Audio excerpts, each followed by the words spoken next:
Race 2 in the Temple, Shrewsbury School, to the left of your picture on the Berkshire station, up against Edinburgh University in the foreground. Away they go, powerfully past Temple Island, keeping a close eye on Edinburgh University. The right of your picture on the Buck station, veering out a little bit central. So difficult to navigate their way through the booms, which are 24 metres apart, to be very precise. You don't want to hit one of them.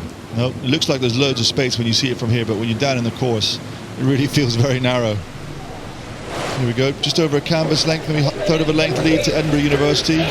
We were just below making the standard of the A final at Bucks Regatta a few months ago.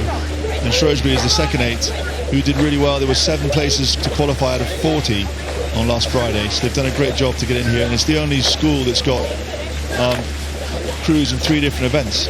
Shrewsbury School, PE, Girl, Ladies Quad, and the Temple.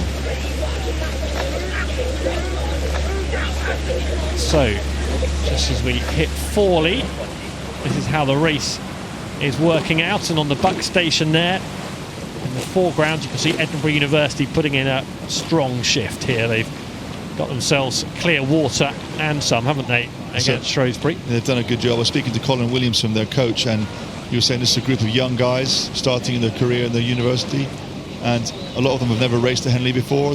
Quite a few of them have failed to qualify, so they were quite nervous for this race, and they've executed a really good plan. It's sort of the beginnings of rebuilding their club again.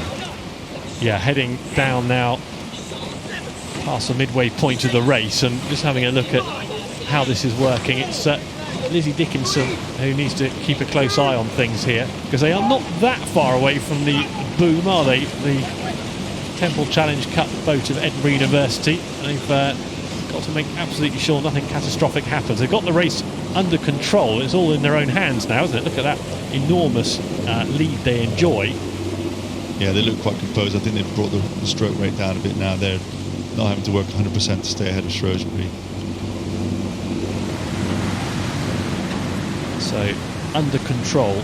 So a little bit of history here. The boathouse at Shrewsbury School is named after William Pugh, and with the 100th anniversary King's Cup going on, William Pugh was the last soldier to die in the First World War. He was shot down the day before the armistice and then died the day afterwards.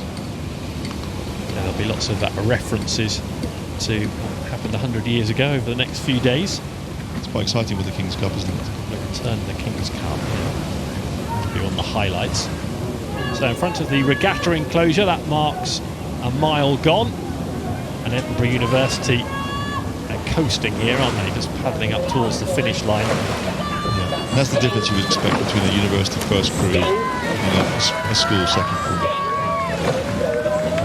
So regatta enclosure you can see in the background, stewards coming up. And that's always the hard thing, isn't it? I think for these people racing early on a Wednesday, the crowds are still not there yet. People haven't come in early to watch these races, so it's quite quiet racing down the course.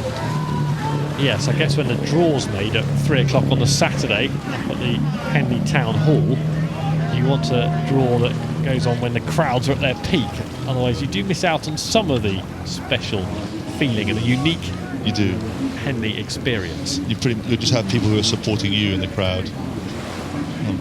But still, what a great experience for these athletes to race down the course. Even just to qualify is tough. And it looks here that Edinburgh really are just making quite easy work of this. Coming down the enclosures now. Shrewsbury just not rolling over. The boys still having attacking this race. Yeah, big race for Shrewsbury and Edinburgh University, demonstrating their class as they come in front of stewards and head towards the line now, and they've had clear water for 3/4 of this race. They knew that providing they kept their concentration, they would get themselves home safely. We're still having some fight here, but they're not going to get anything from this. Yeah, a late burst from them. It shows plenty of spirit. Dig deep from there. So Edinburgh University safely through in the Temple Challenge Cup against Shrewsbury School.